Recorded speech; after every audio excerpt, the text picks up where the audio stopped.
Good morning. It's Friday. A sip of coffee.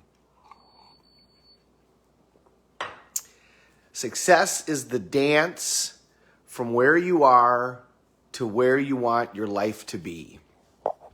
I heard it described that way yesterday. And, when Napoleon Hill was entrusted by Andrew Carnegie to go do this research project, which turned into a 30-year project in writing this book, he had no significant skills at all. He'd never written a book. He'd never done a research project. He didn't have any higher education.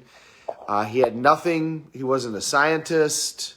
He had nothing of any consequence that should have made him have an extra advantage in terms of doing this huge project.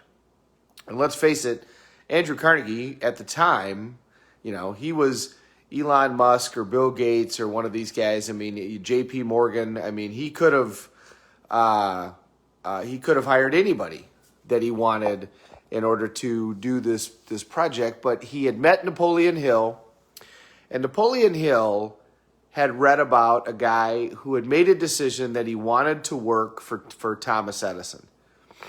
And so first thing he did was he went and spoke to him. And went and spoke to Edison, literally went and knocked on his door at his shop and said, I want to come work for you. And Edison started asking him questions about his education and about this. And he didn't have any of that. He was really a salesman. And Edison said, well, I really don't have anything for you at this time. So the guy said, well, I don't care. I'm going to start working for you. And so he just started doing things around the shop. And he showed up every day, and he showed up every day. And pretty soon, Edison found a place. But what the guy was really looking for is he wanted to be in business with Thomas Edison. And he kept working. 2 years went by where he worked for Edison really in kind of a menial manner. He was a salesman, and he was a very successful salesman.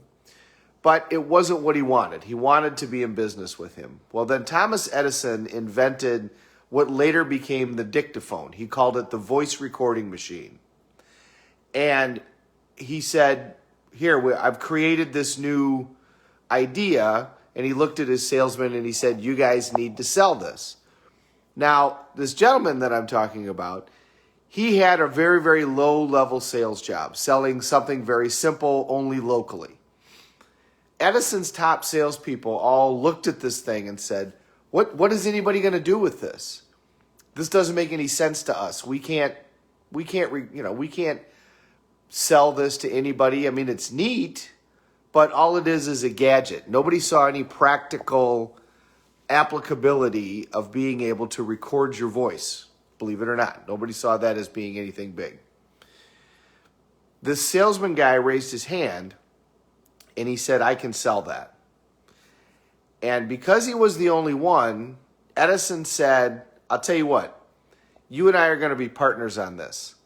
You're going to own 10% of this company, and you're going to go sell all on commission. Because Edison knew the drive of this person, and he knew that if he was part owner, and the only way he was going to make money was through commission, that he would be even more motivated.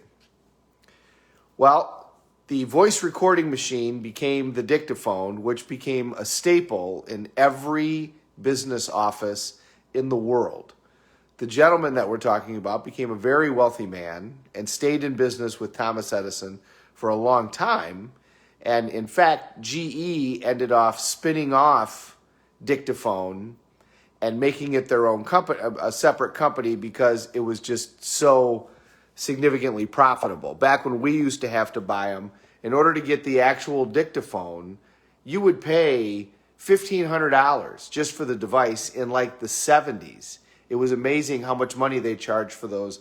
And that lasted until these cell phones came along, until smartphones came along 11 years ago.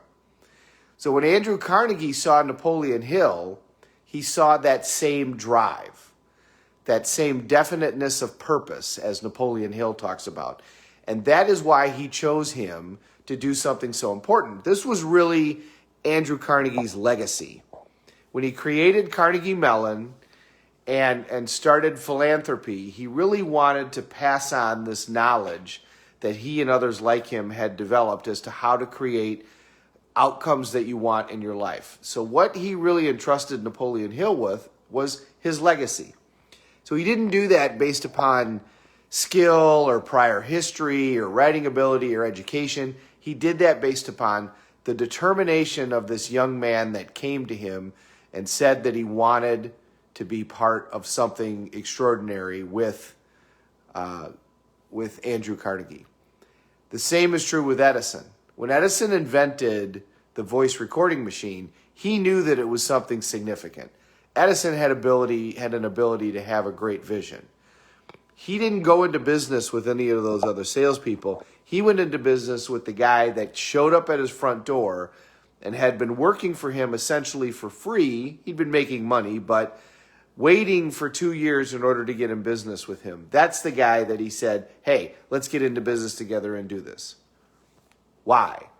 Because he saw the drive in that person, and he saw the definiteness of purpose. Now, if you were to picture both of those people, when they came walking into their offices, what are they going to be like? They're going to be the same.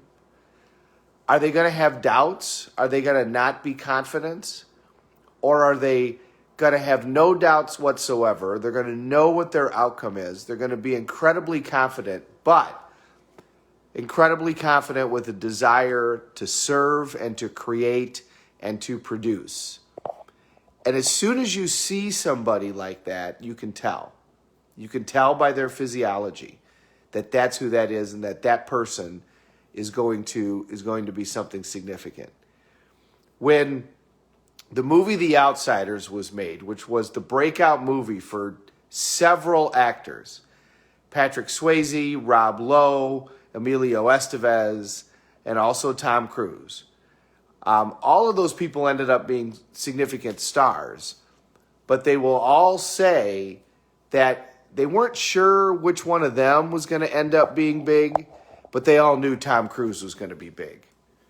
When you ask why, they just say the intensity that he brought to the set, you just knew that this guy was going to be a superstar.